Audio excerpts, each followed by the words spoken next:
The war in Ukraine and Russia's track record shows Putin's willingness to target neighbouring states, including their children and civilian populations. The Russian leadership has made clear that it wishes to challenge, limit, divide and ultimately destroy NATO. A new era for defence doesn't just mean our military and government stepping up, as we are. It means our whole nation stepping up. And to do that, we need to contribute to that national conversation and bring these issues into the mainstream, just as our allies in many countries in Europe have done.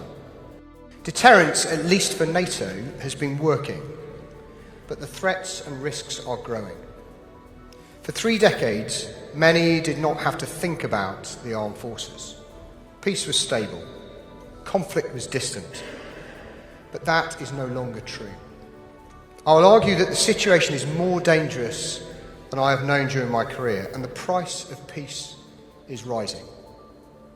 Our response needs to go beyond simply strengthening our armed forces.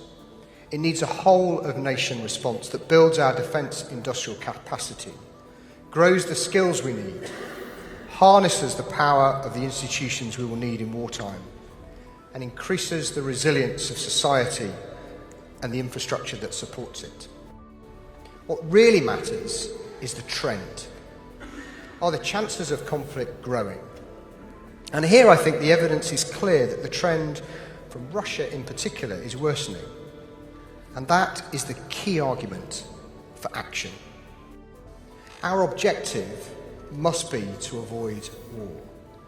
However we choose to define the cost, whether that is in lives lost, misery or economic impact, war is enormously costly. And I know I don't need to tell this audience that while the price of peace may be rising, the cost of strong deterrence is still far, far less than the cost of war. But deterrence is hard to measure, and it's really hard to answer the question, how much is enough? In fact, it's almost impossible to answer that question, except in hindsight. But if we get it wrong, the costs could be huge. I'm super clear that our armed forces are our first line of defence, and we need to be ready to fight and win. But the cost of getting it wrong is not just going to fall on those in uniform. The impact of failure will not be on some, hopefully hypothetical, future battlefield, but on the infrastructure and economy that underpins our broader national life and that of our allies. We have to prepare to protect ourselves from an array of real physical threats of growing sophistication.